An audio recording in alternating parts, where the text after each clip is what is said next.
그 프린트는 앞에 이렇게 한 번씩 나눠드렸는데 여기 원래 카톡방이라거나 이런데 제가 전체 원고를 띄워놓은 게 있어가지고 그걸 따로 보시면 되는데 그걸 다 하려면 몇 시간 걸려서 이제 축약한 것만 오늘 이제 이야기를 하겠습니다. 말씀을 드리겠습니다. 자, 우선 저 앞에 화면을 보십시오. 앞에 화면. 이제 오늘 처음 오신 분은 뭐 약간 다릅니다만은 먼저 번에 오신 분은 이게 이제 먼저 번에 붙어 있던 것하고 뭐가 다르냐 이걸 보는 게 지금 굉장히 중요한 거예요.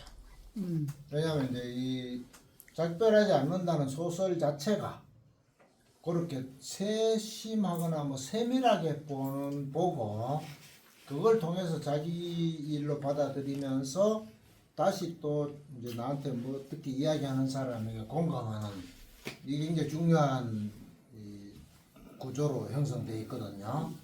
그래서 오늘 처음 오신 분은 짐작으로 먼저 번하고 뭐 다를 거다 이렇게 생각해 보시고 먼저 번 오신 분은 먼저 번에 보신 일이 있기 때문에 기억은 안 나지만 아무튼 뭐가 다를까 이렇게 한번 생각해 보시는 거예요. 뭐가 다를까 습니까? 이래 보시면 외자가 빠졌네. 어떻게? 예, 그렇죠. 예. 그런 이제 왜 쓰는가를 어떻게? 이번에 얘기했죠. 예. 그러니까 소년이 온다를 글을 왜 쓰나에 맞춰서 이제 이야기를 한번 했었어요. 그래서 이제 왜가 어떻게로 바뀌었어. 그러면 자연스럽게 또 뭐가 바뀝니까? 제목. 이게 바뀌겠죠. 예. 그리고 왜 쓰나? 소년이 온다를 중심으로 올렸는데 어떻게 쓰냐가 됐으니까 자연스럽게 이제 작별하지 않는다로 바뀌었을 거 아닙니까?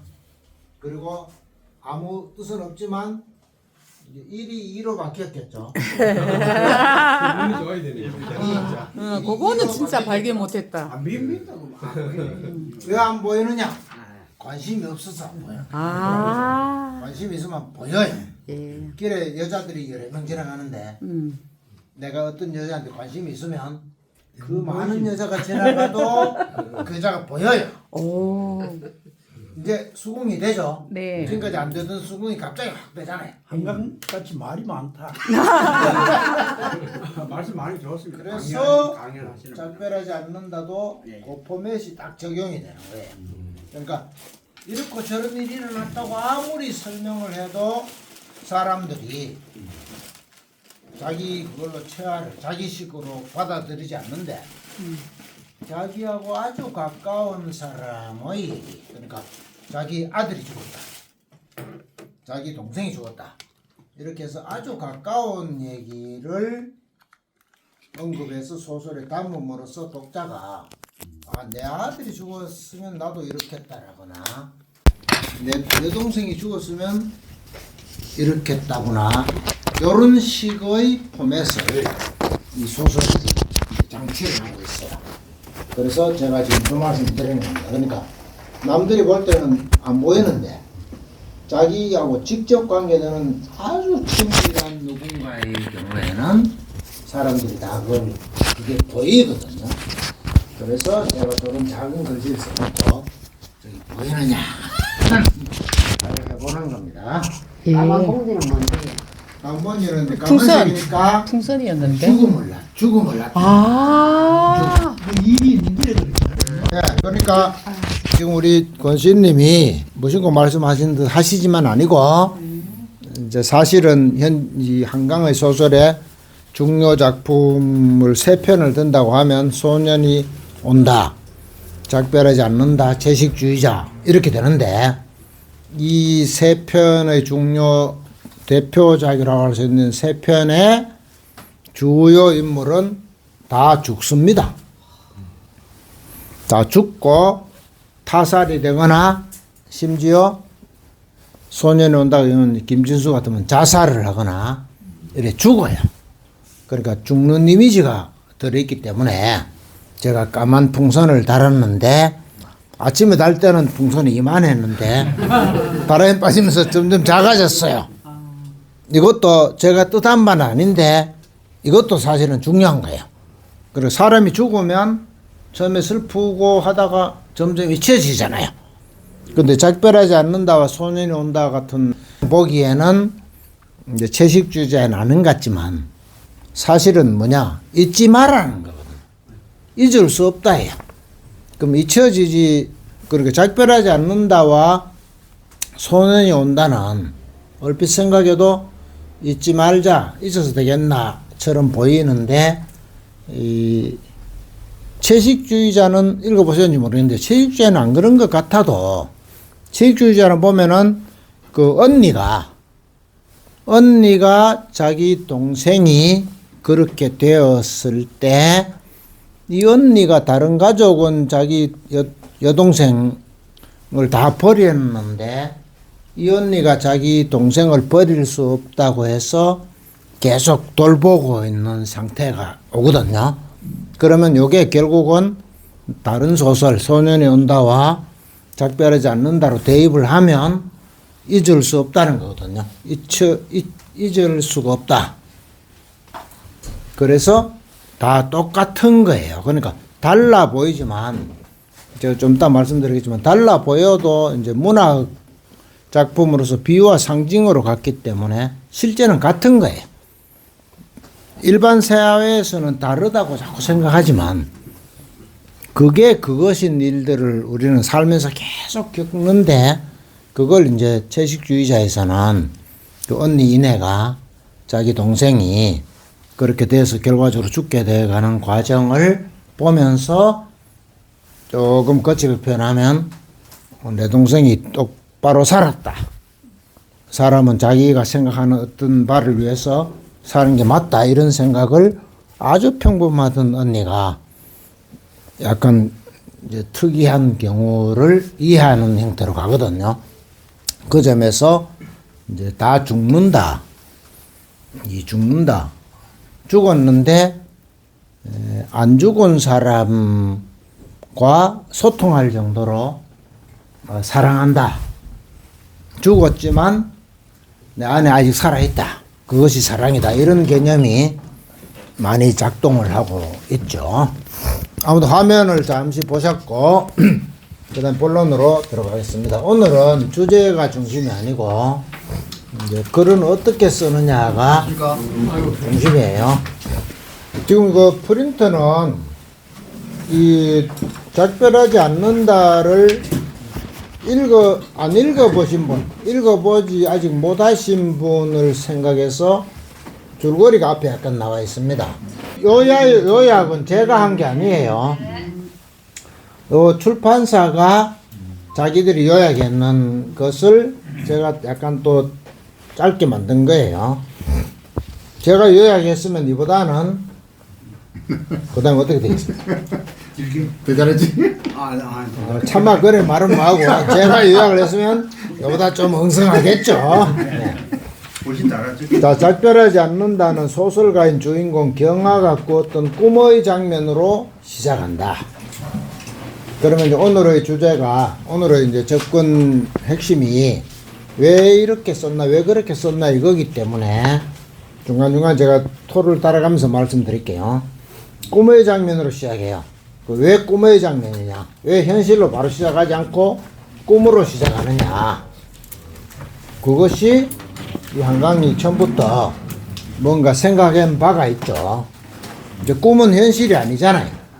이게 4.3 사건이라는 얘기야. 그렇죠. 예.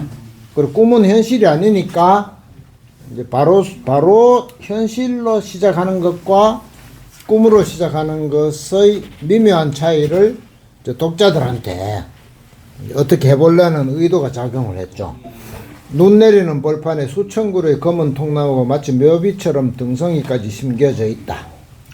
묘지가 여기 있었나 생각하는 사이에 어느 순간 발라리로 물이 차오르고 그는 무덤들이 모두 바다로 쓸려가기 전에 뼈들을 옮겨야 한다 생각하면서 하지만 어쩌지 못한 채로 꿈에서 깬다. 이게 소설의 시작 부분이에요. 그럼 이제 작가는 왜 이래 썼느냐? 오늘 주제가 이제 그 기법을 얘기하는 거니까. 조금 있으면 소설이 어떻게 되느냐 하면은 바다에서 수많은 사람들이 학살을 되고 할머니가 그걸 증언을 하는데 가보니까 아무것도 없더라. 바닷물이 싹 쓸어가고 아무것도 없더라. 그래서 일부러 바닷가에서 죽였구나라고 할머니가 생각하는 게 소설에 나옵니다. 그럼 그것을 전제를 미리 한 거예요. 바닷가에서 묘비처럼 보이는 것들이 있는 것을 소설가인 경아가 꿈을 꾸도록 하는 것은 조금 있으면 실제로 4.3에서 바닷가에 사람들을 세워놓고 확 죽여가지고 바닷물이 와가지고 확 쓸어가면서 학살 근거를 없애는 이것을 꿈으로 미리 얘기를 하는 거예요.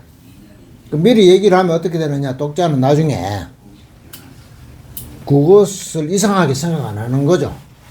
학습 효과죠. 앞에서 그렇다는 걸 느꼈기 때문에. 그래서 바닷가를 설치를 했고, 묘비처럼 이랄 말이 나오는 것도 나중에 자기 친구인 인선을 통해서 실제로 그 바닷가에 묘비를 설치하고 그걸 동영상을 찍는 것을 과제로 지금 하고 있거든요.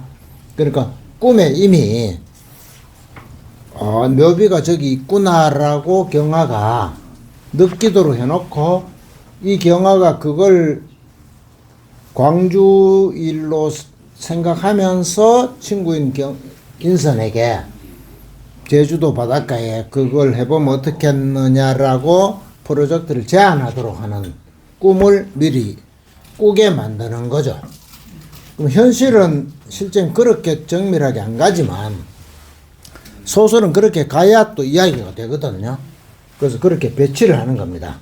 그런데 실제로 진행이 되지 않기 때문에 꿈이에요. 보면은 쓸려가기 전에 뼈들을 옮겨야 한다고 생각하지만 어떻게 못한 채로 꿈에서 깨잖아요. 그럼 실제 현실에도 뼈를 어떻게 못해요? 다 쓸려가고 없어져 버려요. 흔적도 없어져요. 그러니까 자기가 꿈속에서도 이걸 다 완성을 해가지고 막 해버리면 뒤에 소설을 진행할 수가 없어요. 그러니까 실제 현실과 마찬가지로 아무것도 되지 않는 상태에서 꿈이 깨야 됩니다. 되어버리면 꿈이 아니거든요. 여러분들께서 꿈에 예를 들어 귀신을 만났어요. 귀신이 막 따라와요. 따라오는데 돌아봐가지고 귀신을 만나요. 그러면 죽어요. 꿈에 귀신이 막 따라왔는데 돌아보고 귀신 네가 귀신이냐 이러면 죽어버려요. 만나기 직전에 잠에서 깹니다. 그러니까 그게 꿈이에요. 이것도 그렇게 꿈으로 장치하는 거죠. 경아는 그것이 그 무렵에 꾸었던 다른 악몽들과 마찬가지로 지난 책에서 다른 학살에 대한 꿈이라고 생각을 합니다. 그럼 뭐냐? 지난 책은 뭐냐? 소설에 지난 책이 뭐라고 말이 안 나와요. 다 나오면 독자가 재미가 없고 뭐 또 그 얘기 하나 이래 되거든요. 그래서 다른 책이다라고 얼버무리고 넘어가요. 아는 사람은 알 수는 있지만 아무튼 이제 광주 얘기를 다룬 소년이 온다를 말하는 거예요. 이 지난 책은. 근데 그거다라고 막 구구절절 말해버리면 독자는 뭐 광주나 4.3이나 이래가지고 안 되니까 흥미를 반감하기 때문에 말은 안 하고 이렇게 넘어갑니다. 그동안 자기가 무수한 악몽을 꾸은 얘기들은 쭉 나오죠. 그러고는 한때 그 꿈을 생각하면서 이 꿈을 그냥 꿈이라고 생각하긴 좀 그렇고 내가 이 꿈을 꿨으니까 이걸 어떻게 해야 되지 않겠나라고 생각하면서 자기 친구인 인선 보고 이 꿈과 관련되는 어떤 작업을 해서 그걸 영상으로 찍자라고 제안을 하게 됩니다. 그러니까 인선을 어떻게 해야 되느냐 하면은 사진과 다큐멘터리 영화 작업을 하던 사람으로 만들어야 되는 거예요. 영 아닌 사람을 갑자기 바닷가에 동영상 찍는다 이러면 안 되잖아요. 그러니까 이 사람이 처음부터 그 동영상 영화 찍는 감독으로 만들어야 하고, 근데 이 영화 찍던 감독이 갑자기 바닷가에 묘비를 막 만들 수는 없으니까 그걸 하다가 어떤 이유로 그만두고 목공 작업을 하는 사람으로 바꿔놔야 돼요. 그래야 이 사람이 바닷가에 묘비를 만들 수가 있고 또 만든 묘비를 동영상으로 영화로 찍을 수가 있죠. 그러니까 인선은 그 소설 구조상 앞에서 원래는 다큐멘터리 동영상을 만들던 감독으로 배치하고 이 사람이 어떤 이유로 그만두고 목공을 만드는 사람으로 만들어야 되고 그리고 이 사람은 제주도에 가서 있어야 돼요. 그럼 제주도 가야 되는 이유를 만들어야 되잖아요. 제주도 갑자기 가는 뭐냐? 왜 가나 되잖아요. 그래서 자기 어머니가 혼자서 살면서 아프고 치매가 걸려가지고 하나밖에 없는 딸인 인선이 어머니를 돌보러 가는 것으로 장치를 하는 겁니다. 그런데 몇 년 지나서 간신히 어렵게 살던 이제 이 경아, 인선의 친구인 경아가 자기가 몇 년이 지나는 동안에 그때 꿈꾼 거는 그냥 꿈이고 지금 그 작업하기는 좀 곤란하다라고 인선한테 말하면서 이제 그만 하지 말자라고 말하는 장면이 나와요. 그 왜 이러냐? 경화가 인선한테 하자 해가지고 인선이 막 작업이 들어가지고 일사천리로 막 진행이 되면 소설이 안 돼요. 소설은 이른바 갈등이 발생해야 되거든요. 남자와 여자가 있었는데 첫눈에 반해가 행복하게 잘 살다가 100살 돼가지고 둘 다 죽었는데 자식들이 엄청난 궁정과 무덤을 지어줬다 이러면 소설이 안 돼요. 둘이 만나가 뭐 했는데 뭐 어떤 놈이 중간에 끼어들어가지고 뭐하게 해가지고 그때부터 갈등이 발생해 독자가 관심을 가지게 되죠. 그러니까 처음에 제안을 했던 경화가 하지 말자라고 말함으로써 독자가 이제 긴장을 하는 거죠. 안 되나? 안 할라나? 이걸 발생시켜야 되기 때문에 실제 경화가 현실 세계로 치면 실제 경화가 그랬나 안 그랬나 아무 관계없이 소설에서는 하지 말자고 해야 갈등이 발생하는 거죠. 그러면 인선도 좋다 하지 말자 이래버리면 소설 끝나요. 그럼 소설이 안 되잖아요. 그럼 한 사람은 하지 말자고 하는데도 불구하고 처음에 제안자는 하지 말자고 하는데 제안을 받았던 인선이 현실로 말하면 엉뚱하게 포기 못한다. 난 하겠다. 이래 가야 돼. 그래서 하지 말자고 경화가 제안을 하고 인선은 하겠다고 밀어붙이는 겁니다. 그럼 인선은 왜 밀어붙이느냐가 또 독자한테 설득이 돼야 되잖아.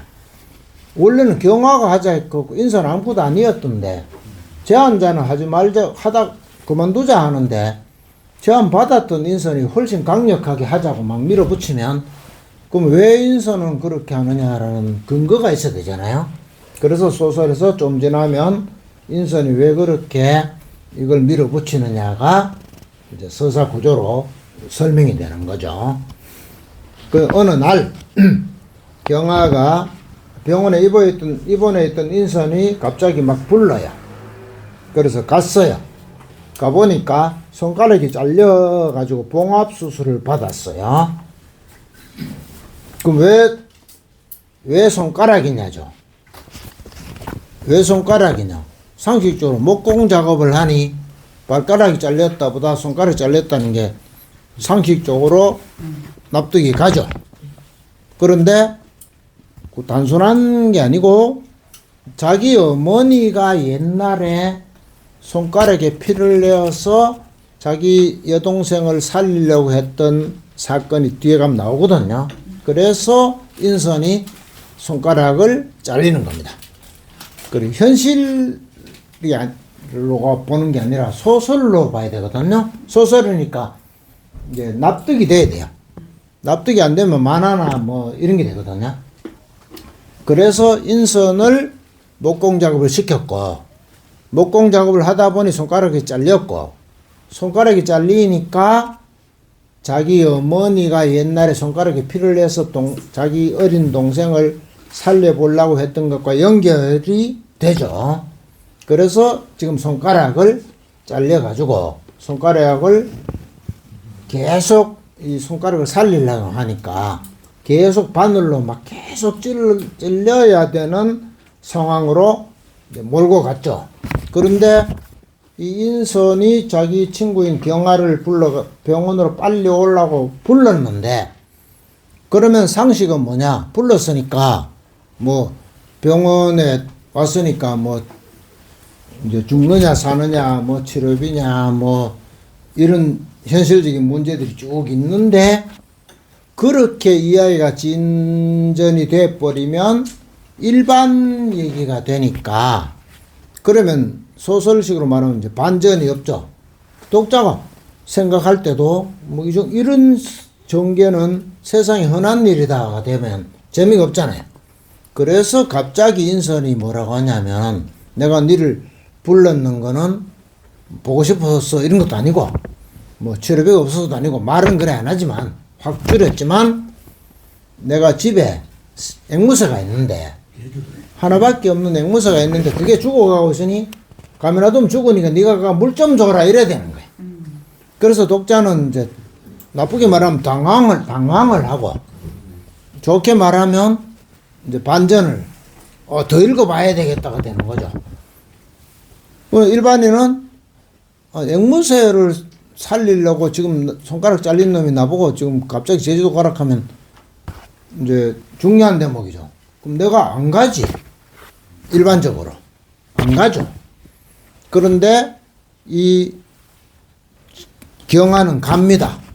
그럼 왜 가느냐인데, 그래서 앞에 장치를 어떻게 해놨냐면은, 이 자기가 이제 5.18과 관련해 가지고 자리를 수집해서 막 글을 쓰고 뭐 이러는 와중에, 그 다음 자기 부모도 죽고 뭐 이런 와중에 악몽을 꾸고 막 이러면서 자살할까라고 생각을 해요.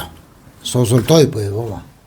그래가지고 유서를 쓴다 얘가, 내 유서를 누구 앞으로 쓸 거냐, 내가 써놓으면 나의 시신을 정리하거나 뭐 재산을 정리하거나 한테 누구한테 맡길까라고, 누구한테 의뢰할까 하고 유서를 쓴다, 뭐 쓰다 고친다, 누구 명의로 쓰느냐 뭐 계속 이게 앞에 나와요. 그러다가 누구 명의로 할 거냐는 결정 뭐 하지 못한 상태에서 이제 그 대목이 끝이 나는데, 그러면서 자기가 혼자 살아남아서 자기가 그 정신적인 걸 겪고 있는 동안에는 자기 혼자서 죽느냐 사느냐 막 내가 유서를 써도 누구 앞으로 쓸 거냐도 결정하지 못할 만큼 혼자인 상태에서 그걸 막 겪었던 경험이, 집에 인선이 놔둔 집에 있는 앵무새가 혼자 죽어간다.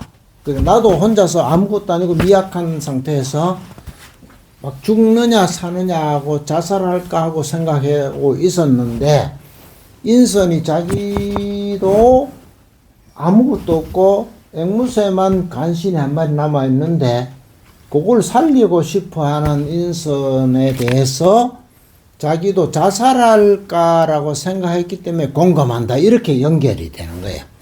일반인은 앵무새 때문에 안 가지만 자기가 자살할까라고 생각했었기 때문에 앵무새밖에 없는 인선이 그걸 부탁을 하니 내가 거절을 못하는 상태로 연결이 되는 거죠. 그럼 요거는 이제 이 세밀하게 책을 읽은 독자는 요게 소년이 온다에도 보면 다 혼자가 나오잖아요. 혼자. 소년이 온다에 정대가 죽고 친구인 동호가, 친구는 죽었는데 내 혼자 살아남았다. 뭐 김진수나 등등이 나하고 같이 막 하던 사람은 다 죽고 나 혼자 살아남았다. 이 혼자 이미지거든요. 혼자. 나만 살아남았다. 그러면 대중은 이제 내가 살아남아서 다행이다 이래 가는데, 자살하는 김진수나 동호나 이런 사람들은 혼자 살아남은 게 괴로운 거죠. 살아남아 다행이라고 보는 게 아니고 혼자 살아남은 게 고통스럽다고 되잖아요. 그러니까 이 작별하지 않는 데에 있는 이제 경아도 자기도 자살할까 하다가 그걸 극복을 했는데, 이제 인선이, 자기 친구인 인선이 집에 앵무새 한 마리가 남아 있는데 그 앵무새가 죽어가니까 가서 물 좀 줘가 살려라고 할 때 자기가 죽으려고 하다가 살아나는 것이나 앵무새가 죽어간 앵무새가 살아나거나 앵무새를 살리려고 하는 인선이 자기하고 같다고 대입을 해서 제주도로 가는 거죠. 근데 제주도에 가보면 눈이 엄청나게 와서 집을 못 찾을 지경이 되잖아요. 그러니까 폭설이 와가지고 한치 앞을 내다보지 못하고 간신히 그 집에 도착하게 돼요. 그러면 넘어갔습니다. 그러면 눈은 왜 왔느냐 아니죠. 우리가 살아가는 인생에서는 눈이 그냥 오죠. 아무 이유 없이 눈이 오고 우연히 막 겹치는데 소설은 고소설 하면 이제 글자 뜻만 말하면 옛날 소설인데 국문학에서 고소설 하는 거는 옛날 소설을 뜻하는 게 아니라 현대 소설과 이제 대칭되는 뜻이거든요. 옛날 소설이라는 뜻이 아니고 이제 소설이 다르다 뜻이에요. 그럼 옛날 소설은 우연히 막 일치를 해요. 여러분 옛날 배우신 대로 말하면 뭐 아버지가 뭐 반란 사건에 연루가 돼 가지고 막 맞아 죽고 유모가 애를 막 안고 도망을 막 쳤는데 절벽까지 도망을 쳤을 때 죽이러 오는 군사들한테 이제 쫓겨가지고 유모는 맞아 죽지만 이 유모는 자기가 품고 갔던 이제 이 아이를 절벽 밑으로 던지잖아요. 그럼 절벽 밑에 던지면 저 절벽 밑에 지나가던 도사가 봤죠. 그게 고소설이에요. 살리죠 이걸. 근데 현대 소설 같으면 죽죠. 그 던지면 애가. 근데 고소설은 우연히 작동을 해서 지나간 도사가 구출해 가지고 얘가 드디어 세상을 어떻게 하는 형태로 가잖아요. 그게 고소설이죠. 근데 현대 소설은 우연히 작동하면 안 되거든요. 우연히 작동하면 사실감이 없는 걸로 보기 때문에. 그래서 인선의 부탁을 받고 경아가 제주도의 외딴집을 찾아갈 때에 눈이 무진장 와서 겨우 찾아가는데 눈이 온 걸로 설정한 이유는 인선의 어머니가 자기 여동생이 요즘 말로 하면 초등학교 1학년인데 총 맞아 죽을 때 자기 아버지가 그 사건을 겪고 할 때에 그때 눈이 왔고 그 눈이 죽은 아버지 어머니의 얼굴에 덮여 있었고 시체가 운동장에 학교 운동장에 쫙 깔려 있는데 아버지인가 어머니인가 누군가를 확인하려니까 그 눈을 치워야 되거든요. 그래서 그 눈이란 게 얼마나 사람한테 힘든 것인가. 일반적으로 눈이 오면 경치가 좋다 뭐 이런 건데 누군가는 그 눈은 참 고통스러운 거라는 걸 경아가 인선의 집을 찾아가는 과정에서 경아 본인이 눈이 참 사람 힘들게 하는구나를 구구절절히 막 설명을 하는 이유는 인선의 어머니가 자기 아버지와 어머니의 죽은 시체를 찾기 위해서 얼어붙었는 얼굴 위에 있는 눈을 치워야 되기 때문에 그러면 경아도 인선의 어머니도 그 눈 치운 트라우마가 서로 연결이 되는 거죠. 그래서 눈이 무진장 오는 걸로 설정을 하는 겁니다. 천신만고 끝에 도착한 인선의 집에서 경아는 70년 전 제주에서 벌어진 민간인 학살과 얽힌 인선의 가족사를 마주하게 되죠. 온 가족을 잃고 슬퍼할 겨를도 없이 15년을 감옥에서 보내야 했던 아버지와 부모와 동생을 한나라한시 잃고 오빠마저 생사를 알 수 없게 된 채로 언니와 둘이 남겨진 어머니 이야기를 알게 됩니다. 그러니까 한강의 소설은 지금 제 또래부터 그 위에 나이가 더 먹은 사람들하고 이제 다르죠. 그러면 제 또래 이상 일인 사람들의 얘기는 처음부터 막 재산 왜 일어났나 해가지고 그 전에 3.1절을 총 쐈다.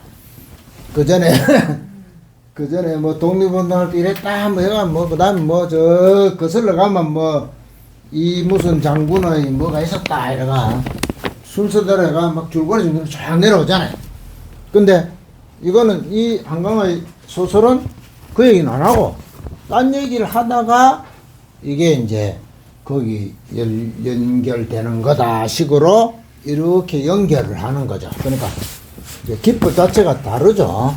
그러니까 우리가 뭐 거칠게 말하면 아주 젊은 친구들한테 주먹밥을 내놓고 이 6.25 때 얼마나 힘든지 먹어봐.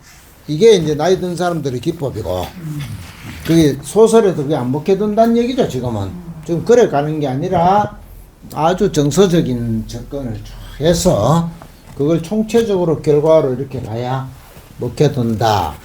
이걸 이제 노벨상 위원회가 인정했다고 좀 말할 수도 있겠죠. 이 소설이 이제 확 줄이면 이제 경아가 자기가 5.18 얘기를 자료 수집하고 소설 쓰면서 겪은 고통을 기반으로 자기 친구인 인선이 겪는 것과 인선의 어머니가 겪는 것을 이해하게 되고, 인선은 자기 손가락이 잘리는 걸 겪으면서 어머니가 왜 내 입에다 손가락을 막 집어넣어가면서 잠 못 자게 하는가를 이해하게 되고, 눈이 내리는 걸 경아가 눈이 내린 상태에서 힘들게 그 집을 찾아가서 앵무새를 살려보려고 하지만 앵무새는 사실은 살아나면 안 되잖아요, 현실에서는. 그러니까 앵무새는 실제로 죽고 그 앵무새가 죽은 것을 경아가 생각하기는 인선의 어머니가 자기 동생이 죽은 것처럼 느끼는 이런 복잡한 복잡한 구조를 통해서 독자들한테 당신 또 당신의 동생이 8살에 총 맞아 죽었거나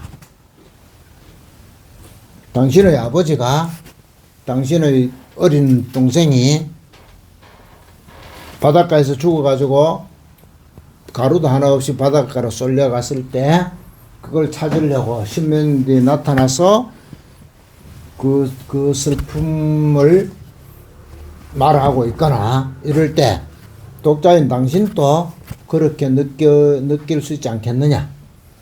그냥 제주도에서 이런 일이 있었다고 하는 이제 관념적인 걸 얘기했을 때 당신이 공감하라는 게 아니라 당신의 동생, 당신의 아들, 당신의 딸이 그렇게 되었을 때 그 느낌을 받지 않겠느냐.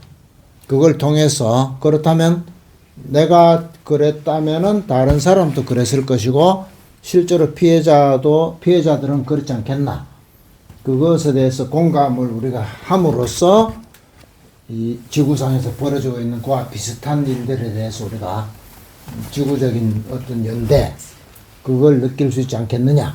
이렇게 소설을 이제 만들어가는 거죠.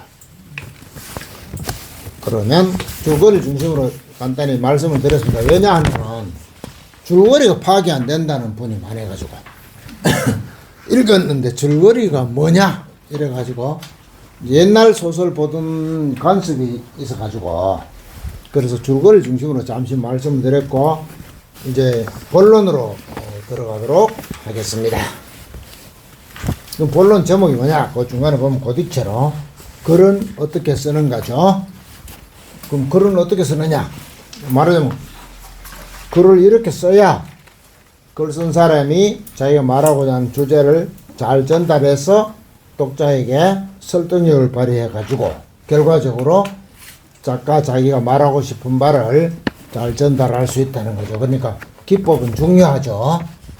내용이 핵심이지만 예를 들어서 어떤 이제 지금은 뭐 나이들이 어느 정도 됐으니까 말하자면 어떤 한 20몇 살 되는 청년이 어떤 아가씨한테 어떻게 이렇게 잘 관심을 사보려고 하는 경우에 진심으로 사랑한다고 되는 게 아니고 어떻게 말하고 어떻게 접근하고 이게 중요하잖아요. 그러니까 주제를 살리기 위해서는 기법이 필요하다. 그럼 한강은 어떤 기법을 작동했느냐 이걸 우리가 이제 살펴보자는 거죠. 노벨상을 받았는데 주제가 훌륭하기 때문에 준 것도 있지만 아무리 주제가 훌륭해도 기술적인 방식이 제대로 작동을 안 해서 주제가 부각이 안 되면 훌륭한 작품으로 보기 어렵기 때문에 어떤 기법을 동원했나 그걸 이제 한번 살펴보는 거죠. 그래서 이제 그걸 알려면은 작별하지 않는다를 꼼꼼하게 읽어야 되지 않겠습니까? 노벨상을 받았다고 해서 최고의 기법이 작동됐다 이렇게 막 추론할 수는 없지만 아무튼 상을 받았으니까 어느 정도는 기법상 훌륭한 작동이 있지 않겠느냐라고 상식적으로 이제 짐작할 수 있죠.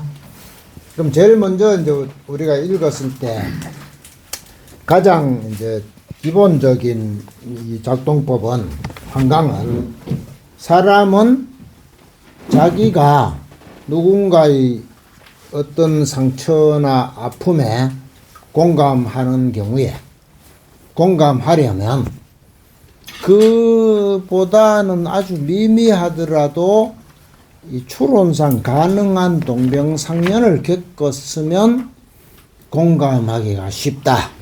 이것이 1차 기법이에요. 그러니까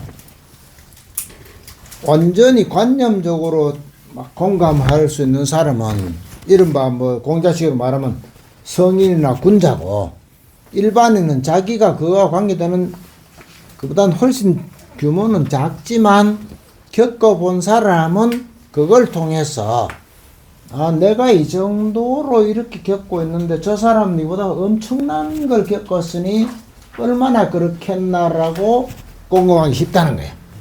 그래서 가장 단적인 게 뭐냐면은 아까 말씀드린 손가락이 소설 나오죠. 인선이 손가락이 잘렸어요.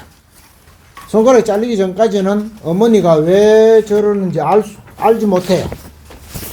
손가락이 잘려가지고 3분마다 바늘로 막 자기 손가락을 계속 찔리면서 인선이 어떻게 생각하냐면은 손가락을 요 정도 잘려고도 이렇게 내가 고통스러운데 나의 어머니는 어떻게 했느냐로 생각이 가는 거예요. 그전에는 어머니가 막 자면서 막 밑에 쇠로 막 뾰족뾰족한 거 밑에 깔아놓고 자면서 악몽을 안 꾸겠다고 하면서 자면서 막 이상한 비명을 지르면서 자고 막 이럴 때 어머니가 이해가 안 돼요. 그래서 그 어머니가 실에서 가출을 해요. 고등학생 때. 가출을 했다 서울에서 대충 말해서 절벽에서 떨어져 가지고 실려 가지고 이제 다시 제주도로 왔잖아요. 와서 어머니의 이제 이런저런 기록들을 보면서 아, 우리 어머니가 옛날에 막내 여동생이 요즘 말하면 국민학교 1학년 때 총에 맞아가지고 아버지 어머니는 총에 맞아 죽고 아버지 어머니 옆에서 아버지 어머니가 바로 옆에 죽어 있는 상태에서 막내 여동생이 총에 맞아가지고 집까지 막 기어와서 마당에 쓰러져 있는 것을 언니하고 둘이서 발견해가지고 이 애를 살리려면 피를 너무 흘렸기 때문에 피를 먹여야 된다 싶어서 자기 손가락에서 피를 내가지고 동생 입에 집어넣었을 때 이 죽어가던 동생이 그 피를 빨아먹는 느낌이 들었을 때 나는 가장 행복했다. 이렇게 소설이 나오거든요. 그러니까 이 어머니가 자기 막내 여동생의 입에 자기 손가락에 피를 내서 피를 먹이도록 하고 그 피를 죽어가는 막내가 막 빨아먹는 느낌이 날 때 정말 행복했다라고 라는 사실을 그 딸인 인선이 자기 손가락이 잘려보고 안다는 겁니다. 그 전까지는 뭐 얘기도 알지도 못했지만은 자면서 비명이나 지르고 뭐 이래 생각했는데 손가락 잘려가지고 손가락 막 바늘로 막 3분 단위로 계속 찔러대. 그래서 이 인선이 자기 손가락이 잘리는 경험을 통해서 내가 요거 가지고도 이렇게 아픈데 우리 어머니는 어떻게 했느냐라고 이렇게 이해하는 국면으로 이제 접어 들어가는 거죠. 그러면 그 다음 얘기가 뭐냐면 그거 똑같은 비슷한 건데 그런데 이제 그 아버지가 살아왔잖아요. 살아와서 역시 비슷한 자기 어린애인 동생이 살았는가를 이제 수소문을 해가 알려고 하잖아요. 알려고 할 때 어떤 할머니가 그걸 증언을 해줘요. 그럼 이 어떤 할머니 왜 증언을 하느냐? 그 당시에 그걸 나한테 수소문하는 이 남자가 말하는 그 아이가 자기가 살리려고 업고 막 숨기고 했던 아들하고 나이가 비슷했기 때문에 자기가 살리려고 했던 자기 아들의 나이를 생각할 때 이 낯선 남자가 찾아다니는 그 여동생 그 동생을 왜 저렇게 찾을까가 이해가 된다는 거죠. 그래서 죽은 남편도 이해할 수 없고 아무도 협조하지 않지만 이 할머니가 이 낯선 남자가 와서 어린애 혹시 바닷가에서 뭐 죽거나 어떻게 한 걸 못 봤느냐 할 때 자기가 이제 증언을 쓰는 거죠. 그러니까 구조상 똑같죠. 자기가 가지고 있는 어떤 경험과 아픔 이것이 조금 있는 사람은 다른 사람 걸 이해한다는 거죠. 그러면 한강을 왜 이래 쓰느냐? 그러면 독자가 이해하기 쉽다는 거죠. 생판 아무 관계도 없는 사람이 갑자기 나타나가 이런 일이 있을 수 있나 하고 이러면 독자들이 이해가 안 되는데 자기도 이렇게 겪은 사람이 이래 하면 그럴 수 있겠다고 이해하게 되고 거기서 범주가 넓어지면 나도 만약 그렇다면 그렇게 이해할 수 있겠다. 이렇게 갈 거라고 한강이 이제 설계를 하는 거죠. 그러면 경화는 뭐냐? 이 경화도 앞에 보면은 5.18 관계되는 소설을 쓰기 위해서 자료를 수집하고 읽고 소설을 쓰고 하는 와중에 악몽을 꾸고 막 되잖아요. 그러면서 그러니까 악몽을 꾸니까 뭐 이상한 소리를 하거나 숨소리가 거칠어지거나 할 거 아닙니까? 그러면 그 자기 딸이 엄마는 왜 숨소리 이상하냐 이래요. 왜 그래 시나 이렇게 공격을 받아요. 그래서 그 경험이 경아에게 인선의 어머니가 자다가 깨다가 하면서 이상한 숨소리를 내고 울고 딸한테 어떻게 했다고 할 때 이 경아가 그 인선의 어머니를 이해를 하는 거죠. 이 경아가 그런 경험이 전혀 없으면 이해하기 힘든 일이지만 자기도 이 5.18을 통해서 이상한 숨소리를 내다가 딸한테 공격을 받았기 때문에 인선의 어머니가 자기 딸인 인선한테 공격을 받아서 말하면 이제 가출한 게 그거죠. 받아서 왜 이상한 악몽을 꾸고 막 우는 소리를 내느냐 해가지고 딸이 가출하는 경험을 겪게 되는 인선의 어머니를 제3자인 경아가 이해를 하는 거죠. 자기도 그렇게 겪었기 때문에. 그래서 기본적으로 뭐냐? 그러니까 사람이 자기가 뭔가를 겪었는데 그것으로 인해서 슬픔과 아픔을 겪었는데 그보다 훨씬 엄청난 사건을 비슷한 성격이지만 훨씬 엄청난 사건을 겪은 사람을 이해하게 된다. 공감하게 된다. 그걸 기본적으로 이 소설의 포맷으로 사용하고 있는 거예요. 그러면 독자들이 그냥 4.3 뭐 이래 얘기하면 뭐 나하고 뭔관계있나 이러다가도 그것과 뭔가 닮은 사소한 걸 겪은 사람이 그 동정상련의 마음으로 훨씬 크고 고통스러운 걸 겪은 사람을 이해하는 걸 보고 그러니까 인선의 어머니를 보고 독자가 공감을 하는 게 아니고 인선과 경아가 자기가 겪은 작은 것을 토대로 크게 겪은 인선의 아버지 어머니를 이해하는 걸 보고 아, 나도 그 정도를 겪었으면 이해할 수 있겠다. 이런 구조를 취하는 거죠. 그 통째로 나이가 좀 든 우리 또래 이상의 소설가는 통째로 4.3의 피해를 막 보여주면서 이렇게 피해를 많이 본데도 네가 공감 안 하나 이러는데 이제 한강은 그렇게 말하면 공격적으로 말하는 게 아니고 손가락이 잘린 경험을 한 인선이 자기 어머니 손가락 관계되는 이런 걸 이해하고 이제 소설 쓰다가 이제 5.18을 통해서 막 이래 자살할까 하는 생각을 하던 경하가 인선의 어머니 혹은 인선의 그걸 이해를 하고 죽어가는 새를 살리려고 이렇게 하다가 결국 새가 죽었기 때문에 그러면 자기가 아끼던 새가 죽었는 인선이 어떻게 했느냐, 그럼 그걸 보는 친구인 경한 또 어떻게 했느냐, 이런 작은 것들을 보면서 그걸 크게 대입해서 나도 만약 그렇다면 그렇게 되겠구나 라고 느끼라는 포맷을 기본적으로 취하는 거죠. 그러니까 소설이 왜 복잡해지냐면 그렇기 때문에 이걸 다 여기저기 집어넣어야 돼. 큰 줄거리를 확 까버리면 그런 게 없잖아요. 공감하든지 말든지 막 확 까버리면 되는데 작은 거를 많이 넣어야 되고 순서가 막 복잡하고 사람이 여러 얽히니까 그냥 독자가 보면 이 도대체 뭐 줄거리가 뭐냐 이런 느낌을 받을 수 있는 상태가 되죠. 그 다음에 기법상 둘째는 이제 우리가 흔히 논리로 말하는데 일반화의 논리예요. 일반화. 그러니까 여러 예를 들어서 그렇다고 하는 거죠. 일반화. 일반화가 안 되면 그건 특수한 경우인데 뭐 그걸가 그러냐 이래야 되기 때문에 일반화를 하죠. 그래서 인선의 어머니가 인선의 아버지가 정신적으로 온전하지 않은 상태로 나와요. 그럼 소설에서는 그런 사람이 많이 등장하진 않는데 이게 왜 일반화가 되나? 지금 현재 한국 사회나 세계적으로 치매 환자가 막 폭증을 하고 있기 때문에 치매 환자가 많이 생긴다는 데 대해서 일반적으로 그렇다고 보거든요.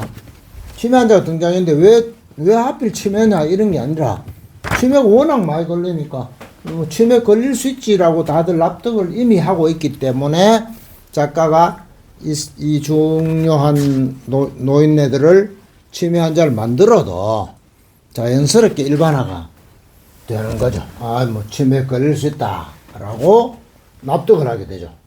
그 외에 다른 걸 말하면 만주에서 독립운동하던 16살 먹은 소녀가 간신히 살아났는데 나중에 나이가 들어가 치매 환자로 나와요. 소설에 보면. 그러니까 그래도 뭐 별로 크게 왜 치매 이런 느낌이 안 들 만큼 치매가 일반화되어 있다는 얘기죠.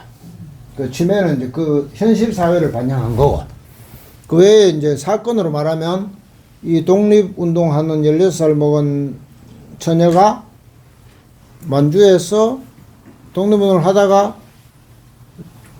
일제한테 총격을 가해서 자기만 살아남고 다 죽었어요. 그러니까 그 일제는 뭐냐인데 대충 말하면 이제 국가폭력 아닙니까? 그러면 조금 지나면 한국군이 베트남 가가지고 또 막 해가지고 베트남 할머니가 증언을 해요.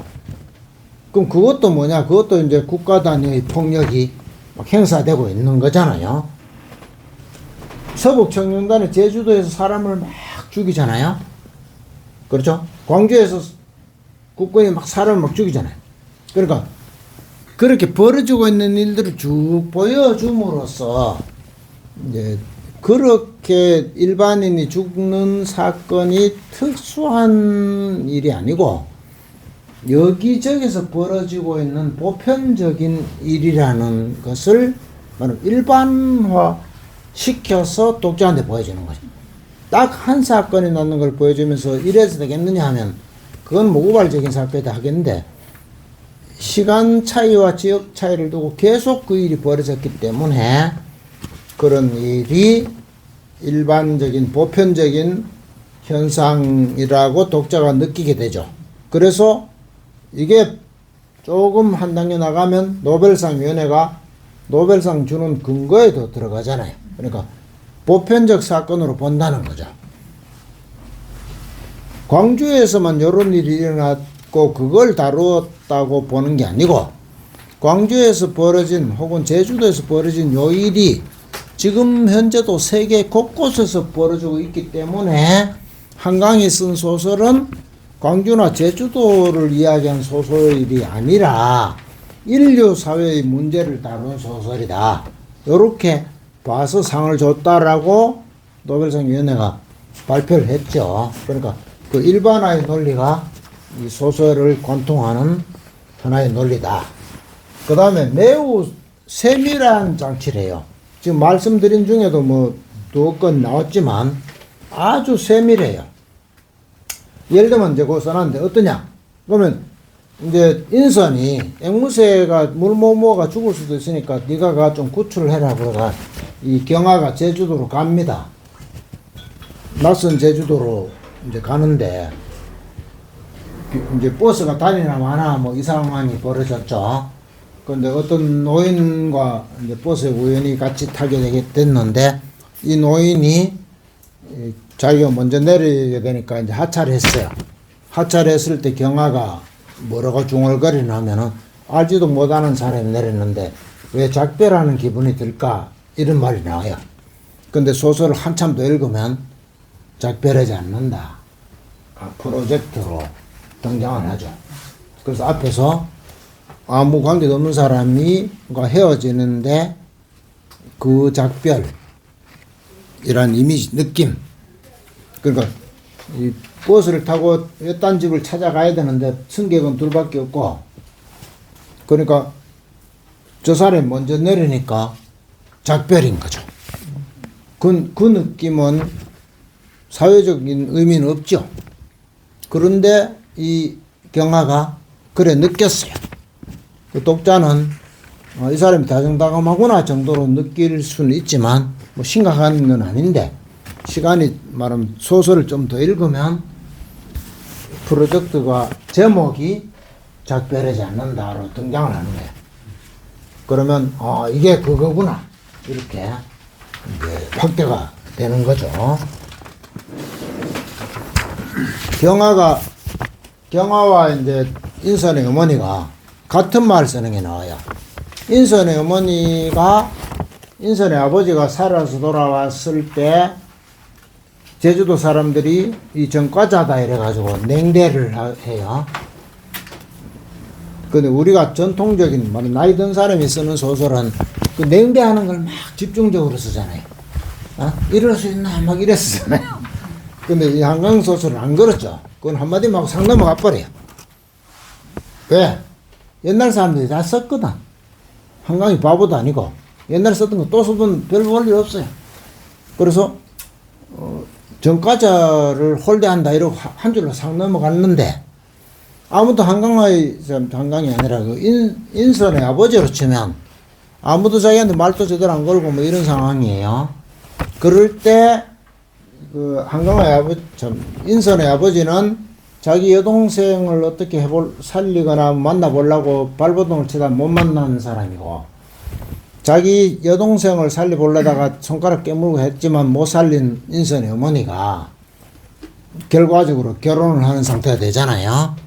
그랬을 때 이 인선의 어머니가 남편 전과자 취급받고 있는 인선의 아버지한테 처음에 최초로 삼촌 이렇게 불러서 대화가 시작돼요. 제주도에서는 삼촌이라 부르면 친하다는 뜻이다 이런 설명이 약간 있어요.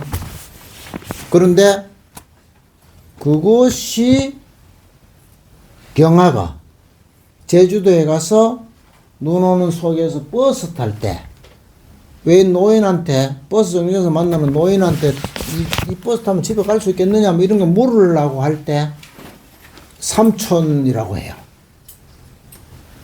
그러니까 그 삼촌 하는 말이 우연찮게 등장하는 게 아니고 말을 쓰는 순간에 친근감이 발생하는 거를 설정을 해가지고 둘이 결혼을 시키고 아까 작별하네 안 하네 하는 버스에서 이 경아가 서울 사람 경아가 최초로 삼촌 하는 말을 쓰도록 만들어 놓는 거예요.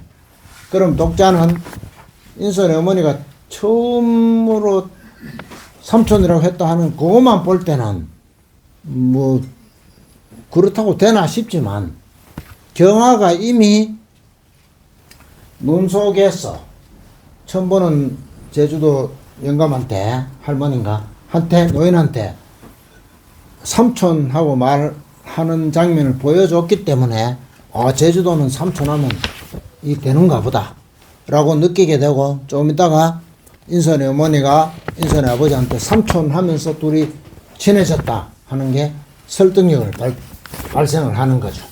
그렇게 매우 세심하게 쓰고 있다는 거죠. 그러니까 이해가 안 돼요. 근데 이게 이 경화가 이게 그래 부부간인데 삼촌을 불렀다 이 말은 아주 아니 아니. 모르는 사이인데 예. 뭐 인선의 아버지가 하면 돼요. 이제 제주도로 돌아와서 네. 사람들이 저건 전과자다 이래가 냉대를 받고 아무도 말을 안 걸어줄 때에 아가씨인 인선의 어머니가 네. 이 사람이 혹시 자기 오빠의 생사를 좀 알고 있을까 싶어서 만나가지고 삼촌하고 부르면서 이제 친해졌다는 얘기죠. 예.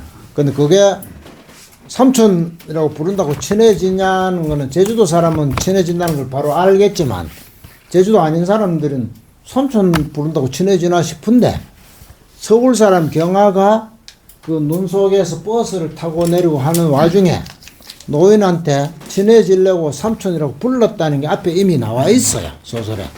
그래서 그걸 읽은 사람은 뒤로 가면 제주도는 삼촌 부르면 친해지는가 보다 이렇게 느끼게 돼 있고 그래서 인선의 아버지와 어머니가 친해졌구나 식으로 받아들이도록 한강이 이제 배치를 했다 이 얘기죠. 그 세밀한 배치를 하고 있다 이 말이죠. 그러니까 삼촌도 삼촌이 더 좋았어요.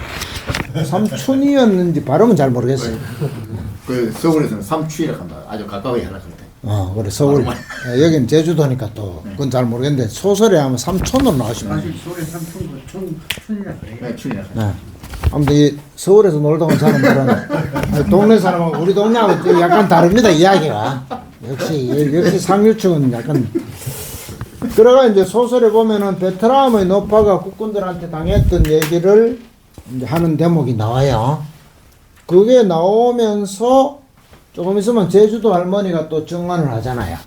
그 제주도 할머니가 바로 증언을 딱 하는 것보다 앞에서 베트남 할머니가 증언한 걸 미리 보여줬기 때문에 독자가 볼 때는 제주도 할머니가 증언을 해도 이제 세월이 흐르고가면서 민주화가 진행되면서 이렇게 증언들을 하는구나 라는 거를 이제 쉽게 받아들이게 되죠. 안 그러면은 아무도 증언 안 하는데 이 할머니가 왜 유독이 증언하나 이러가 막 까다롭게 접근해야 되는데 이미 베트남 할머니가 증언하는 거를 소설 독자는 소설 초입부에서 봤기 때문에 제주도 할머니도 증언할 수도 있겠구나 이런 식으로 그 배치를 그래 하는 거죠.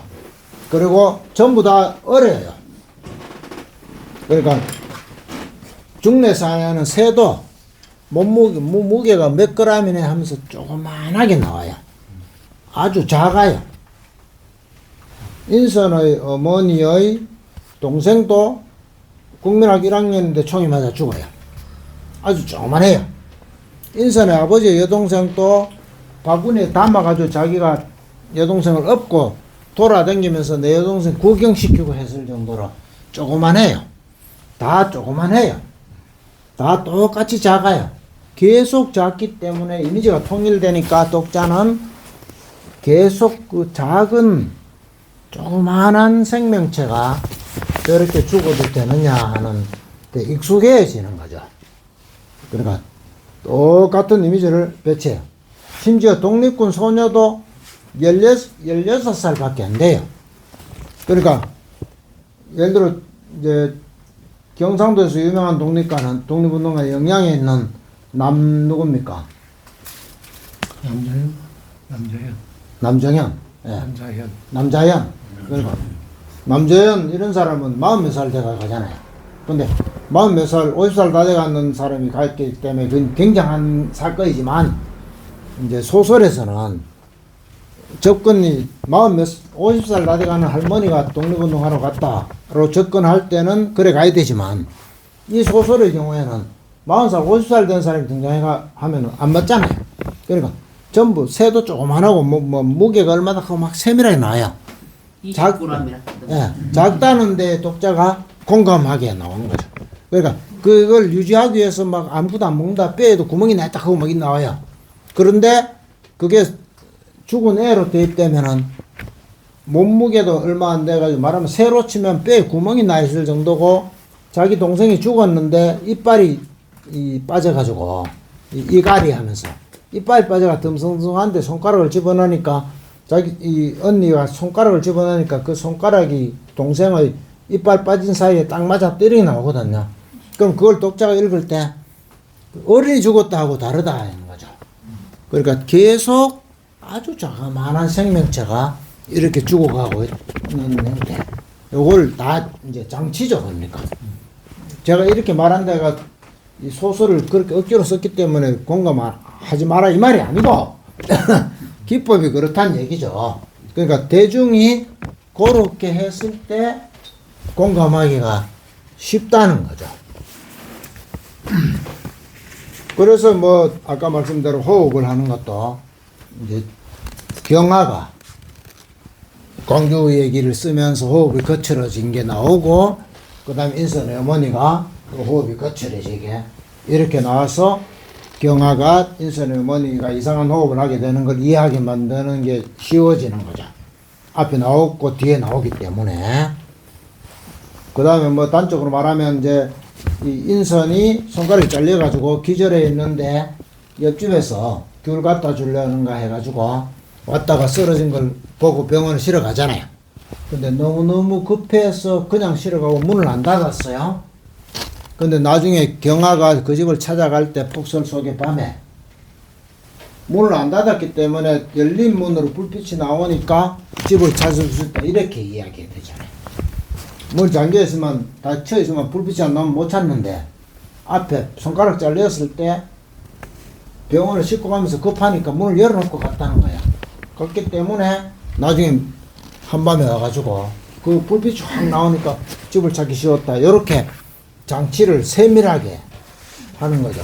안 그러면 갑자기 뭐 바람 불어가 문을 이래버리면 이 설득력이 떨어지잖아요. 그러니까 세밀한 인과관계를 다 장치를 하는 거죠.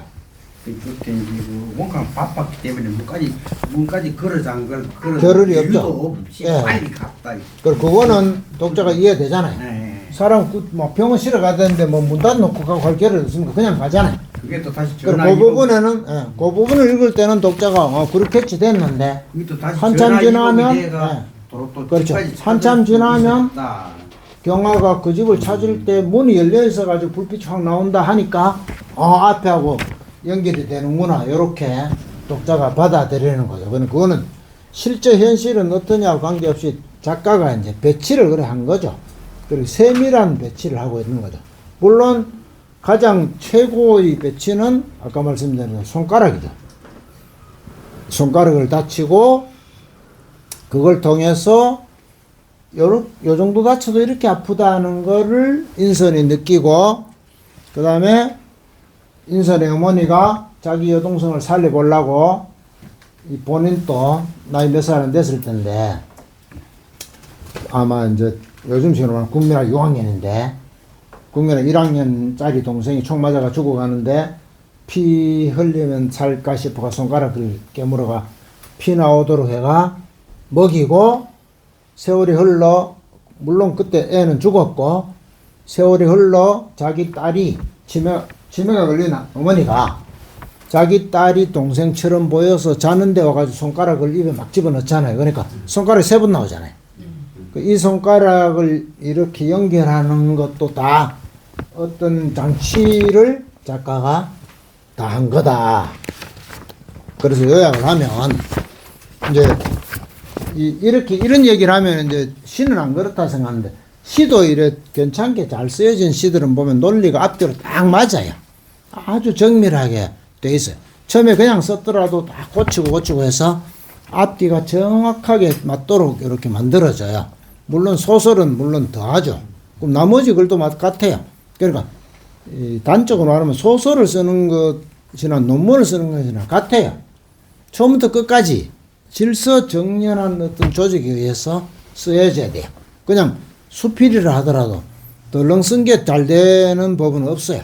그러니까 한강의 소설을 보면서 우리는 이 글이라고 하는 것이 이 쓰는 이유는 첫 시간에 말한 것처럼 자기가 생각하는 어떤 것을 독자한테 전달하려는 데 목적이 있잖아요. 그 전달을 잘 해야 자기 주제가 전달이 되잖아요. 형식을 잘 갖춰야 주제가 잘 전달되는데 형식을 잘 갖추는 것의 핵심은 매우 세밀한 구조를 갖춰서 그걸 통해서 자기 주제를 전달해야 된다. 그리고 한강의 소설이 읽기가 약간 어려운 이유 중에 한 가지는 너무 세밀하다는 거죠. 그러니까 제 혼자 생각은 이렇게까지 세밀 안 해도 되는데 하는 생각이 약간 있긴 해요. 왜냐면 대중 독자는 그렇게 정밀하게 안 살기 때문에 생각도. 근데 그걸 한강 보고 그러지 마라 하면 안 돼요. 왜? 그게 문체예요.